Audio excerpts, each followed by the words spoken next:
Hello and welcome to the 445 Productive Through Joy show with your host and your boy, Dr. Michael Datcher. The show airs each weekday morning, hella early AF at 4:45 a.m.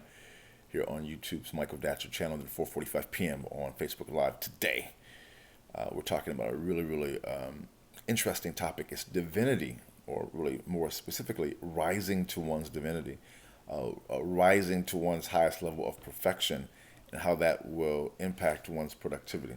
So really interesting, quite a non-traditional show. My hair is in my face. Plan for today. So thanks for being here. If you're new, you can please become a subscriber now and get all these videos for free. I did say free. 1, 2, 3, 4, free. You can also go to productivethroughjoy.com. See about us. We speak to groups, schools, and organizations about being productive through joy. We have a really innovative process around that. It's narrative based, meaning everyone's life tells a story, has told a story up to this point. Everyone's life is telling a story right now, and everyone's life will eventually tell a story. And so we are helping individuals think about the story they want to tell going forward by kind of examining their past narrative in their current narrative. So reach out to us. I should also say a few words about myself. In case you are new to the show, this is your host and your boy, Dr. Michael Datcher. I am the author of the New York Times bestseller Raising Fences, which was a Today Show Book of the Month pick. That book's film rights were optioned by the actor Will Smith, whose people called My People, and I eventually agreed to write the screenplay for that particular project. I'm also the author of the acclaimed historical novel Americus, which is set 13 miles from Ferguson, where of course, Michael Brown was murdered. God bless him and his family.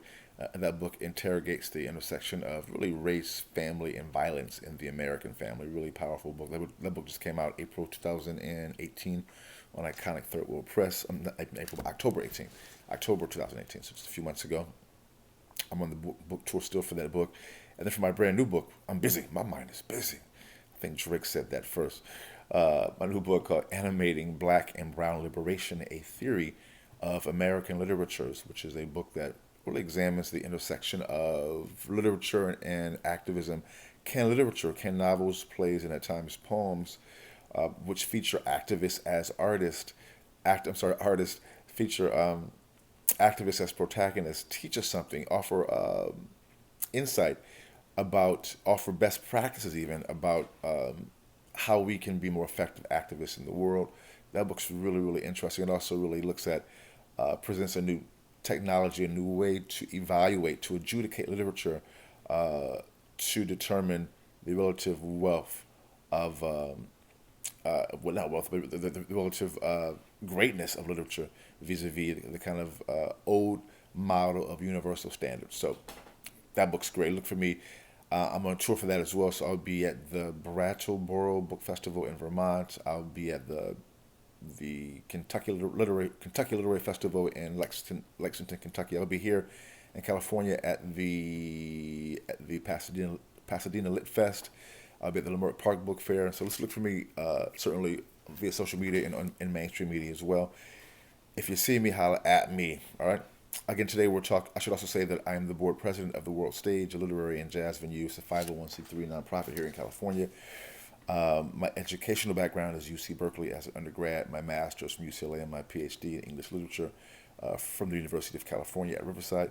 I'm currently a professor of English lit at LMU here in Los Angeles. Guys, I'm an expert at being productive. I don't say that to brag or boast, but people are almost always surprised to learn of my productivity, given my crazy background. I am the product of a young girl who was violated at a very early age at 16, gave birth to me at 17, and subsequently, in this very difficult situation, gave me up for adoption at the age of a month to an amazing single divorcee.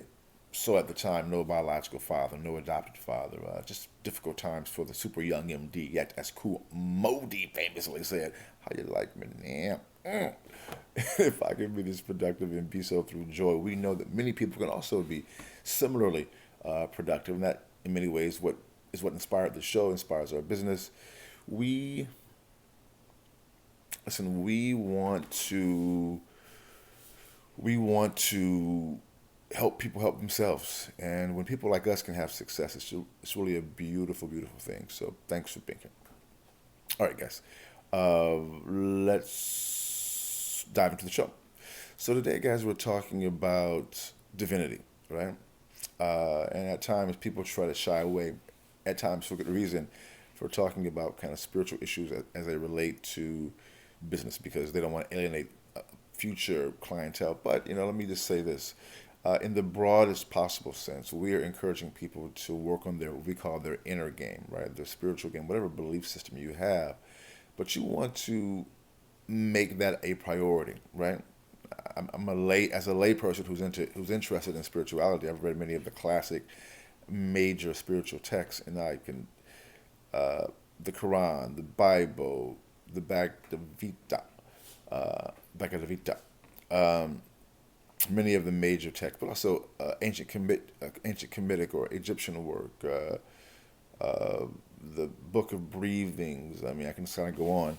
And one thing that I see as a common goal, a common element to all these books, there's several things, but one thing certainly is that God essentially is everywhere. It's called God, Spirit, and God cannot be created or destroyed. God just is. It's called God or Spirit or energy. And so, and my colleagues who are professors who are scientists, at times are agnostic or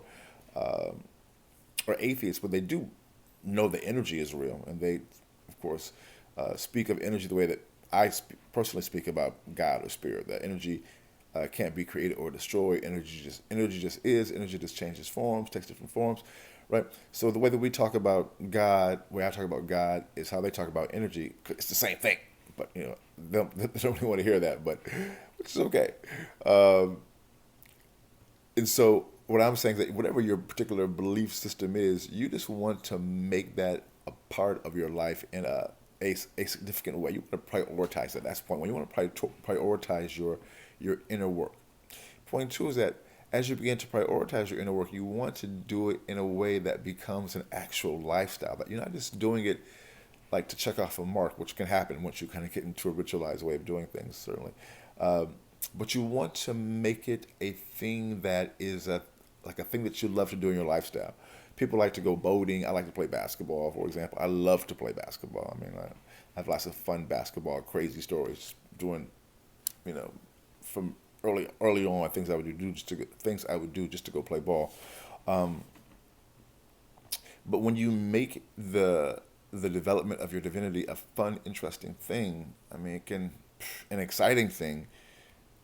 It's extraordinary, because what it does, it allows you to work on the part of yourself that is eternal, that is primordial, that has always been here. Because if God is everywhere, energy is everywhere, it's also got to be inside of you. And if energy has always been here, for my scientist friends, it just changes forms. If it cannot be created or destroyed, I mean, think about that. The thing that was here first, right? That thing is inside of you. That's not a small thing, which goes right into point three. When you begin to realize that, wow, I am a part of the eternal. What are the implications of the fact that God is everywhere, including inside of me? That energy is that this primordial thing that's always been with us is also inside of me. What can I do what are the implications of that, and how do I begin to allow that to guide my life, basically? And you do that by pouring yourself out in that direction and allowing all that you do to be a reflection of that inner divine spirit, whether you are as your parenting, your work. It creates an attitude of excellence, right? You just want to do your best. You want to represent that spirit inside of you as a representative of the primordial the best you can, and that just leads to a heightened level of excellence. And in most endeavors, almost all endeavors, except for some hip hop with mumble rap. If you're a hip hop fan, that was probably really funny for you. But excellence is what people are drawn to, and that's what heightens productivity. So boom goes the dynamite. Thanks for being here, guys. We air each weekday morning, hella early AF, here on YouTube at 4:45 a.m. and then 4:45 p.m. on Facebook Live. Thanks. Look for me coming to your town. Go to productivejoy.com. See about us. I think that's it. We'll see you soon. Until then, let's talk about it and be about it. See you this afternoon. Peace.